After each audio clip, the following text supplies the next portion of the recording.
Welcome to Hard Talk from Jerusalem. With me, Stephen Sacker. A ceasefire is now in place in Gaza, and the Israeli government faces a simple question. What exactly did Operation Protective Edge achieve? For all of the death and destruction in Gaza, has Israel's strategic position been strengthened or weakened? Well, I'm joined here in Jerusalem by Israel's intelligence minister, Yuval Shtayniץ. Is it time for an Israeli strategic rethink?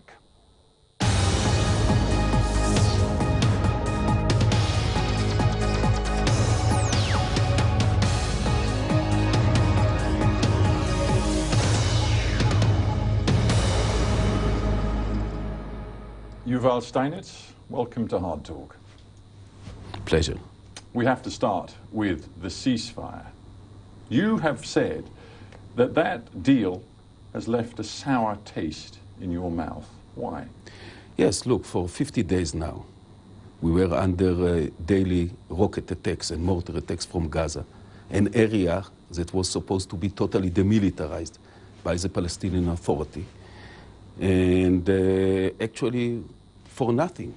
This was an unnecessary round of violence between us and the Palestinians and the Hamas in Gaza that brought only misery and suffering on both sides without any significant cause, without any significant effect. And without any significant strategic achievement on Israel's side. Would you accept that? It has been a strategic failure. No, I don't accept this. Look, our main purpose, like any democratic government, is first to protect our people, our citizens. And if now we will have a long ceasefire, and if we did resume our deterrence capacity vis-a-vis the Hamas and similar organizations, then we achieved our goal. But we paid a very expensive price with 70 casualties on our side, with people that have to flee their homes in the south of Israel because of the daily barrages of rocket and mortars. This is a heavy price for a democratic state to pay. You talk about restoring the deterrent capacity of Israel. Clearly, the deterrent was undermined because despite relentless bombardment from Israel, Hamas rockets kept coming into your country. Even just before the ceasefire, 100 rockets and more every day. Look, Hamas was not intimidated by all of Israel's military superiority. Stephen, I am ready to elaborate about the reasons or the cause why Hamas started this round of violence at first place, just 7 weeks ago, and why they refused to a ceasefire under the same condition, exactly the same conditions that was proposed by the Egyptians after a week. And now they accepted it. But let's face it, Hamas people have brought death and destruction upon themselves and also, unfortunately, upon the people of Gaza. And now they are going out and they have to explain to themselves and also to the people of Gaza to a certain extent. Why? What for? What did they gain? I spoke to Khalid Mashal, the political leader of Hamas in Qatar, just a short time ago, and he said there would be no ceasefire unless the people of Gaza saw the blockade imposed upon them by Israel lifted. And you say Hamas has achieved nothing, but the fact is the crossings will be opened for humanitarian aid and for construction materials. The Rafah border with Egypt is going to be opened, and to that extent, Hamas can say to its people, we have lifted that blockade. Stephen, this is ridiculous. Why? Because those border passage between Gaza and Israel were open even before this round of violence. And I tell you a secret, even during the violence, we allowed hundreds of trucks with humanitarian aid and supply to go into Gaza despite of the fighting. So this was already the situation before the last round of violence. But it goes further. The Israelis have now committed over the next month, as long as the ceasefire holds, to begin a negotiation over opening a seaport in Gaza, reopening the bombed airport in Gaza, extending the fishing limits for Gaza's fishermen. These are all things which Hamas leaders are going to show to their people in Gaza and say, look, the suffering was worth forcing Israel into concessions. But again, this is not exactly the case. In the ceasefire announcement or proposal, none of these issues were mentioned. The only thing that was mentioned that 1 month from now, if the ceasefire will be carefully kept, there will be indirect talks through the Egyptian about everything the two sides want to raise. And we said already, there will be no seaport or airport in Gaza unless Gaza will be demilitarized again. Exactly like Ramallah, and in those indirect talks, we will insist that demilitarization come first, because we already have got clear Palestinian commitment that Gaza and the West Bank will be demilitarized forever, come what may. This was violated. This is the core of the problem in Gaza, and therefore this should be the core of any long-term, genuine solution. And you continue to try to persuade me that Operation Protective Edge, for all of its 50 days, was not, in the end, a strategic failure. But it's not me you have to convince. It's actually the Israeli public. And opinion polls suggest over recent days support for Mr. Netanyahu and his strategy has been hemorrhaging. We know that pretty much half the cabinet was opposed to this ceasefire deal because they believe it has allowed Hamas to emerge with far too much. And just to quote to you one of the council heads in southern Israel, whose town was being attacked by Hamas mortars, he says, after the deal, he says, concessions to Hamas are a surrender to terrorism. So you have a big problem with your own people. Oh, first, you are right. We have a big problem, generally speaking. And I tell you why people are frustrated. Because in Israel, everybody remembers that just 9 years ago, we pulled out from Gaza. We uprooted all the Jewish settlements inside Gaza.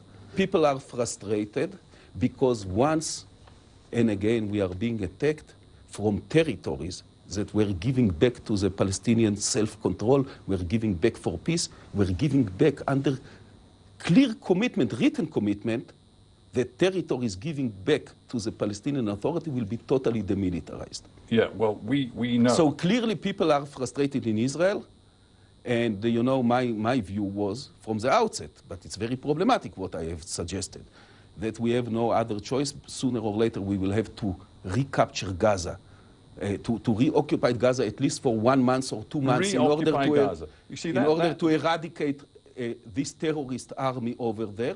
But this is also very complicated. Let me stop you there. How close, and you can tell me now maybe because the ceasefire is in place, how close did the Netanyahu government come to giving a green light to the full military reoccupation of Gaza? We know that you in the cabinet were briefed upon it by military commanders. How close did it come to that? I cannot elaborate about this. The only thing I can say is that this was seriously considered, and I can tell you one thing. If Hamas would insist on continuing the rocket fire into Israel for another few weeks or few months, I assume that this would be the only alternative. So it could still happen? If Hamas will resume the fire and will leave us with no other option. Look, the point is that I'm interested in the political dynamic in this country. We know that senior cabinet ministers from parties in coalition with Mr. Netanyahu, like Naftali Bennett, like Avigdor Lieberman, counseled in favor of the full reoccupation of Gaza. Did you? Yeah, but yes. I want to say like so you this. think you think Mr. Netanyahu ultimately made a strategic mistake? No. Well, that's the only logic so. from what you've just told me. I thought already long ago that one day, sooner or later, we will have no other alternative but to destroy and eradicate this terrorist army, this jihadist terrorist army that was established inside Gaza. That this will bring relief not just for Israelis, also for the people of Gaza. But listen, it's extremely complicated situation.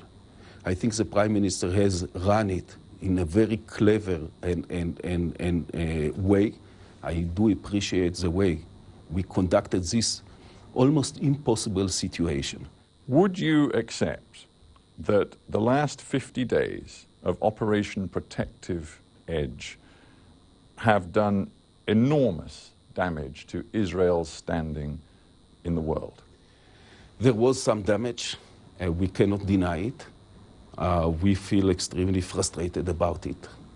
You know, we found it even quite difficult to understand why it's so legitimate for other Western democracies, Western countries to fight terrorism. And sometimes, you know, I remember when, in the time when United States and Britain has led the global war against terrorism. You went into Afghanistan, and unfortunately, there were also civilian casualties over there. But this was legitimate for you, for United States and Britain, to fight against Al-Qaeda after September 11, suicide bombing attacks in New York. Hamas, in the past, has sent hundreds of suicide bombers to Israeli restaurants, civilian buses, schools, youth clubs, and hotels. But you're not using what Hamas has done in the past as a justification for what Israel does today. Sure. I mean, I am surprised that you are surprised by the international reaction when more than 2,000 people have been killed, mostly civilians, when UNICEF says more than 450 children have been killed inside Gaza. And you are surprised that the international community has a problem with that? Look, we also have a problem with that. This is a terrible tragedy that Hamas brought upon itself, and unfortunately also upon the people of Gaza. But I'm surprised, Stephen, that you think that it's irrelevant that Hamas, in the past, when it was possible for it, sent hundreds of suicide bombers to our street, killing more than 1,000 Israeli civilians, and only when it was pushed from the West Bank into Gaza, and they shifted the tactic because it's impossible to launch suicide bombing attacks from Gaza into Israel. Now they are launching rockets from Gaza into Israel. But are you prepared here and now to say to me, now that it's over, at least we hope it's over? Just a moment, let me complete the answer. The Hamas aim to destroy the state of Israel, the Hamas past behavior to use the suicide bombing strategy against Israeli civilians, the Hamas future goal, ultimate goal, to bring total destruction to 6 million Jews and to the Jewish state, this is very relevant to our current fighting with Hamas. And it's also I very understand relevant. The point you're making. It's also very relevant that Hamas has started the violence and refused so far 11 ceasefire proposals. Don't forget, Stephen, the ultimate commitment of any democratic government is to protect its citizens, our citizens, and under daily bombardment of hundreds of rockets from Gaza on a daily basis. I understand the point you're making. Luckily enough, they cause less civilian casualties than the suicide bombing strategy because we have very strong rocket defense. My job is to hold to account Hamas leaders for what they have done and hold to account, if I can, Israel's leadership for what they have done. So right now, I'm asking you that with the ceasefire in place, and we hope it holds, are you prepared to say that Israel got some things very wrong in this campaign? For example, the decision, and it was an explicit decision, to attack civilian targets, including UN schools, when you knew they were being used as shelters for Palestinian civilians seeking safety in the midst of bombardment. Are you now prepared to say we got some things terribly wrong? Stephen, let me tell you, with all the respect, that there is some hypocrisy in this criticism. Because I never heard similar criticism when the US and Britain found themselves in similar circumstances in Fallujah in Iraq, when you were under attack from terrorists that took shelter among civilians in Iraq or in Afghanistan, and you did your best to avoid civilian casualties, but there were, unfortunately, also civilian casualties in Iraq and in Afghanistan. All right, so you were fighting against terrorism, and we are fighting to defend our people. So when the U.S. government described what you did in certain situations, including the bombing of a UN school in Rafah, when the U.S. described that as appalling, as disgraceful, when Ban Ki-moon, the Secretary General of the UN, expressed moral outrage at this criminal act, are you saying that those words, that international reaction from your friends means nothing to Israel? It means that people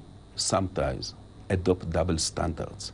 You know, we are defending our people directly that are under direct attack, daily attack on a daily basis. We didn't attack any place unless we were fired from this place, unless somebody has launched rocket from this place.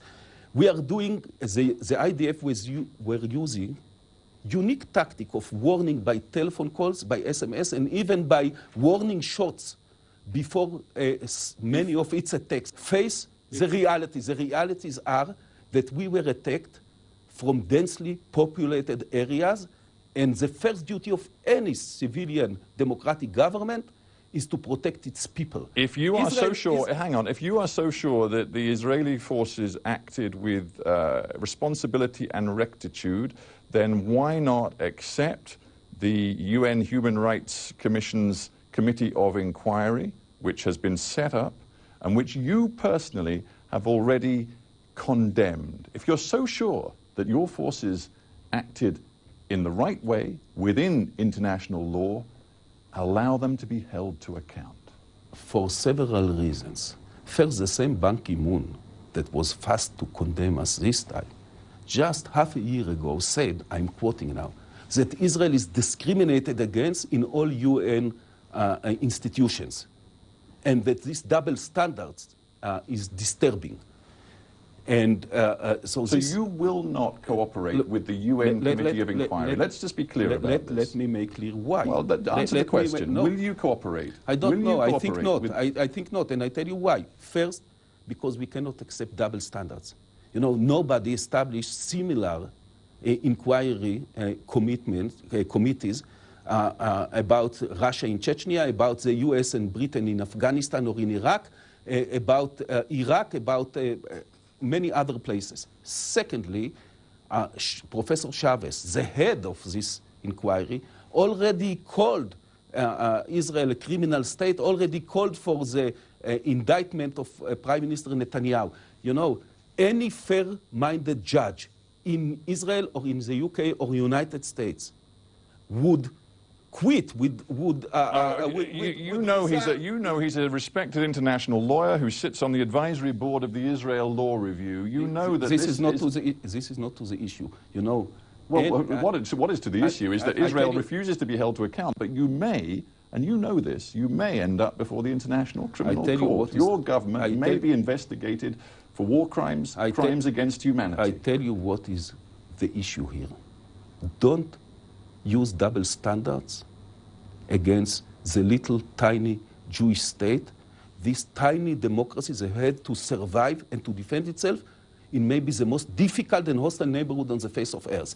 Don't use double standards against us, and don't use measures against us that you don't take and against other countries in the West or the rest of the world. This is first. Don't use double standards against the Jewish state. Don't discriminate against us when we are defending ourselves and our people. This is our duty. One question which is not about international law, but just about the feeling that perhaps is growing in parts of the international community that Israel has somehow lost its moral compass. And I'm going to quote to you words from one senior Likud politician in this country. He said this a few days or weeks ago, Moshe Feiglin. Obviously you know him. He said, one hair on the head of an Israeli soldier is more precious than the entire Gazan population. When you hear words like that, do you feel sympathy for them, or do you condemn them?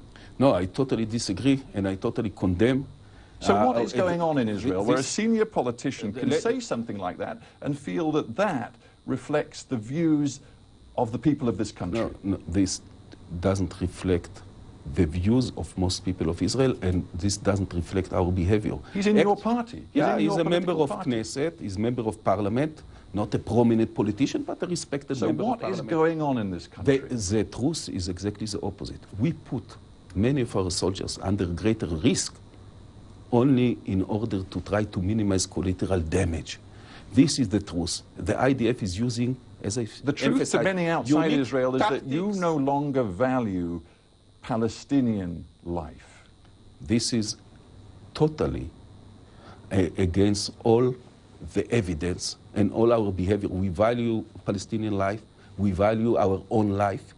We feel sorry for the tragedy in Gaza. Don't forget, we withdrew from Gaza. We uprooted all the Jewish settlement in Gaza.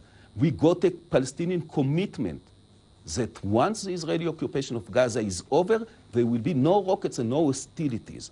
Now, instead of supporting and backing us, you know, the world, including Europe, the rest of the world, supported us just 9 years ago when we uprooted the Jewish settlements in Gaza.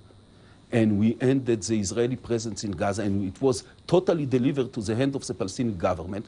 The whole world praised us and told us, now, when you are out of Gaza, there will be no hostilities. And if they will continue to attack you, you will have the full right to defend yourself.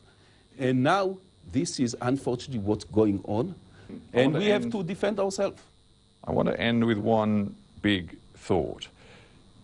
Israel, and you've acknowledged it, has suffered in the international community.